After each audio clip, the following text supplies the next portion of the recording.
Привет, это программа N+2. Сегодня мы поговорим про разные научные новости. Новость для собачников. Они являются, кстати, довольно регулярными объектами для исследований ученых. И вот собаки и собачники оказались братьями по кортизолу. Кортизол – это важный биомаркер стресса, то есть накопление этого вещества в мозге свидетельствует о стрессе, то есть человек нервничает. Вот. Оказалось, что накопление этого вещества в мозге и собак, и их хозяев происходит примерно одновременно.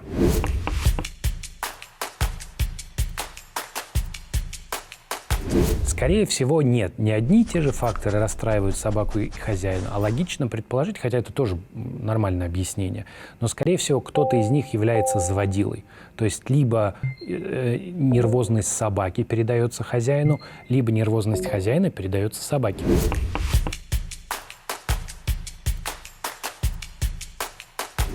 Да, это еще предстоит выяснить. Это не единственное исследование такого рода. О том, что собаки способны влиять на биохимию мозга, было известно и раньше.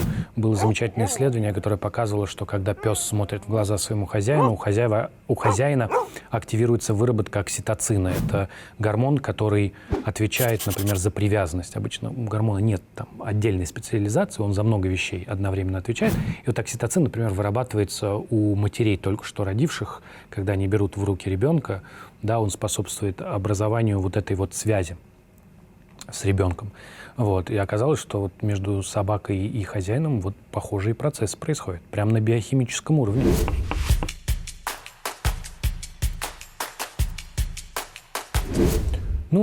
Тут надо, конечно, две вещи разделять. Когда ты наряжаешь собаку в платье, это важная, но немножко не очень хорошая для животного вещь. Животное – это животное, да?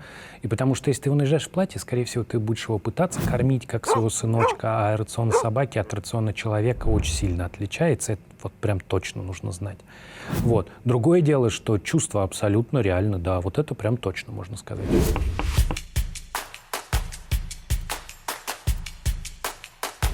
С кошками изучение сложнее, с кошками меньше результатов, и вообще кошки в целом довольно более независимые создания. Например, была прикольная новость о том, что кошек звали по их имени, и ученые показали, что когда кошка не откликается, это не потому, что она не услышала, она на самом деле услышала свое имя, просто не откликается.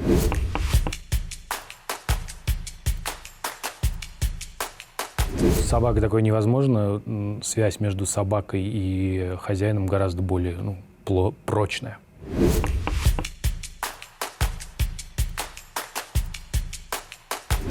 У меня были собаки, у меня были кошки, но я равнодушен к собакам и к кошкам. То есть я не знаю, домашние животные меня никогда особенно не привлекали.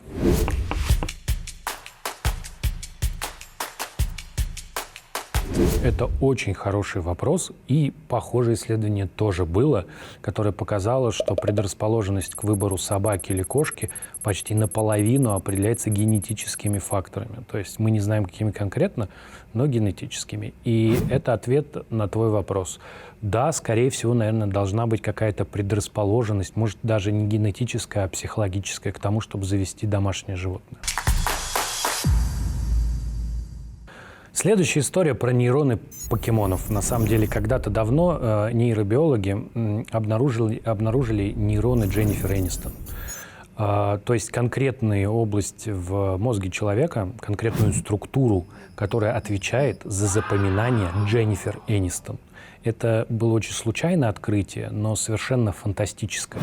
Дело все в том, что человеческий мозг так устроен, что с точки зрения записи информации он очень нелогичный.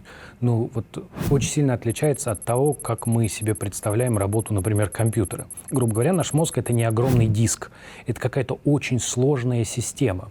Например, у нас существуют нейроны места. Это нейроны, то есть отдельный кусок мозга, которая активируется только тогда, когда мы в каком-то месте.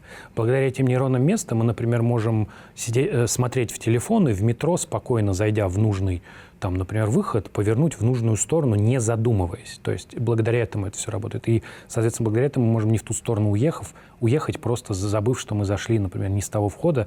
Понятное дело, что я это все рассказываю, потому что у меня так постоянно происходит. Да? Зашел не с того входа в метро, смотришь в телефон, повернул вроде правильно и уехал в другую сторону. Ну, потому что поезда-то в разную сторону едут. Вот. И оказалось, что существует, вот так же, как существуют нейроны Дженнифер Энистон, существуют нейроны покемонов.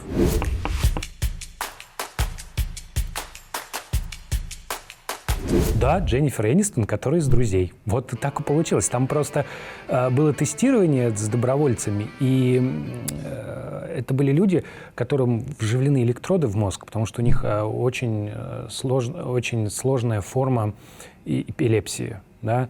И обычно таким людям вживляют электроды, ну, не от хорошей жизни, а потому что у них настолько сложные эпилептические припадки, что их нужно останавливать до того, как он перешел в физическую фазу. То есть они постоянно мониторят мозг для того, чтобы заметить, что припадок начинается. Вот. И этих людей, ну, понятное дело, по согласию используют для науки, потому что у них вживлены электроды, об работе их мозга мы знаем, ну, очень много.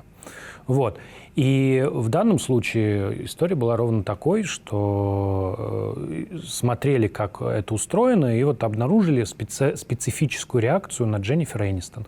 Потом оказалось, что эта реакция вызвана... Сначала думали, что чисто фотография, а потом оказалось, что вызвана вообще абстрактной Дженнифер Энистон. То есть те же нейроны работают, когда людям просто говорили имя и фамилия Дженнифер Энистон. Так вот Рэйчел из «Друзей» внесла вклад в науку. Не каждый может таким похвастаться.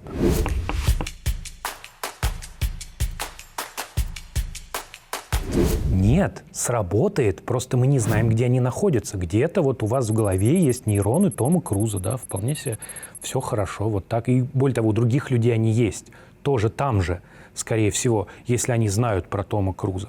Вот так.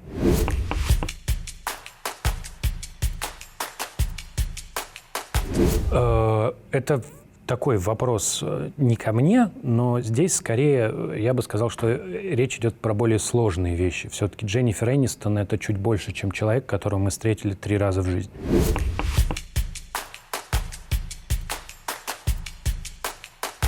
Ну, я очень люблю сериал «Друзья». Я его 3 раза смотрел, поэтому, конечно же, мне нравится.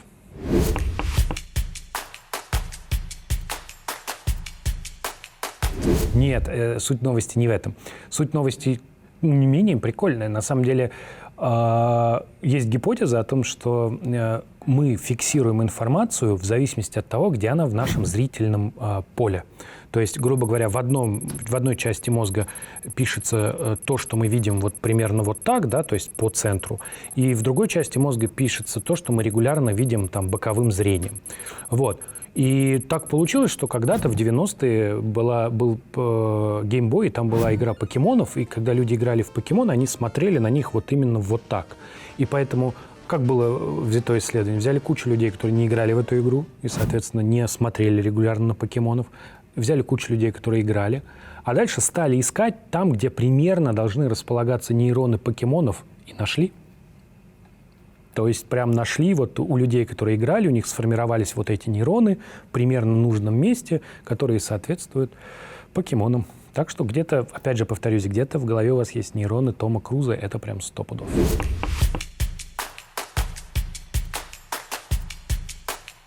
Это значит, что если тебя надеть МРТ, поместить в машину, то в момент игры у тебя будет активироваться очень специальная часть мозга. Очень специальная, очень небольшая и очень специальная.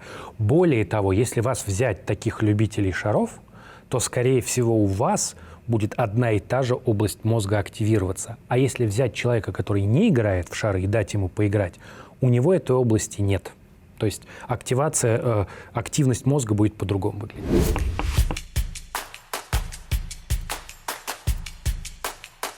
Это не вредно и не полезно. Количество нейронов таково, что вот эти вот области, они нулевое значение имеют. Скорее, это история о том, что мы пытаемся понять, как устроена вообще работа нашего мозга. Ну, ты же согласись, что это супер нелогично под каждую звезду заводить новый кусок мозга. Типа нейроны Дженнифер Энистон, нейроны Тома Круза. Хочется сказать, с чего это так? А оказывается, вот так мозг устроен. Ему так проще работать. Вот, такая природа.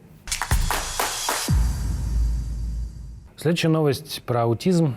Пересадка кишечного микробиома облегчила симптомы аутизма. Расстройство аутического спектра – это серьезная область исследований, и традиционно, если у ребенка, например, расстройство такого рода, то в основном для нормализации его, для интеграции в общество используется поведенческая терапия. То есть это общение постоянно, какая-то психология. Но мы не до конца понимаем, и это важно знать, насколько биохимия, биология влияет на формирование расстройства аутического спектра. В новом исследовании была проделана следующая работа. Просто нормализовывали работу кишечника. То есть там был последовательно, его промывали, нормализовывали микробиому. И оказалось, что это приводит к улучшению самочувствия и приводит к улучшению, к снижению уровня симптомов аутического спектра. Есть ли здесь прямая зависимость между микробиомой кишечника и расстройством аутического спектра? Это важно понимать, что в этом исследовании его нет.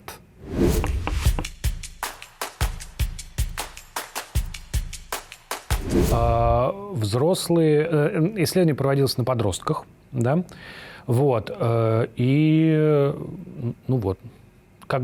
взрослых использовать не очень осмысленно в этой истории, потому что они, скорее всего, уже интегрированы.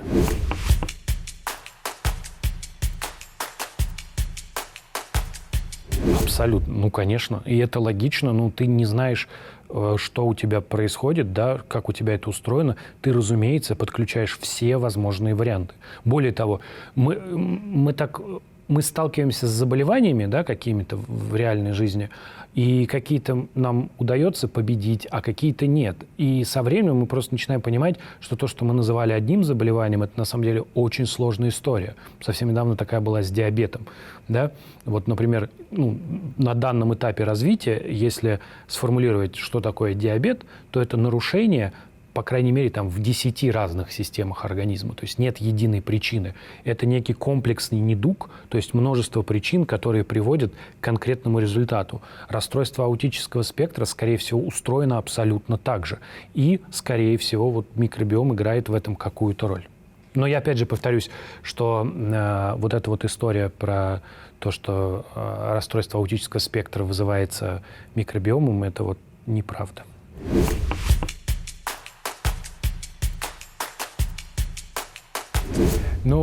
Книга это что-то она «Мой невероятный кишечник» или что-то какое-то. Я ее примерно название просто не помню. Я ее смотрел, и она, конечно, полна спекуляций. И, как и любая научно-популярная книга, она излишне, концентрируется на какой-то теме. Это вообще проблема любой научно-популярной литературы. Ты же хочешь, чтобы книжка продавалась, поэтому она не может состоять из утверждений в духе «не доказано», «мы не очень понимаем». В целом, конечно, ничего толком, никакие выводы сделать нельзя, но давайте поговорим про кишечник. Ты прям такой, все из-за кишечника. С одной стороны. С другой стороны, это логично. Мы всю пищу получаем через кишечник. Более того, существуют исследования, которые показывают, что микробиома и вообще состояние кишечника связано с совершенно неожиданными вещами, например, с развитием депрессии. То есть в целом он действительно оказывает опоследовательное влияние на огромное количество процессов в организме.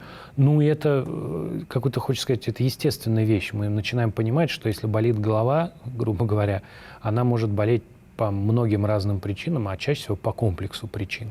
Так и здесь.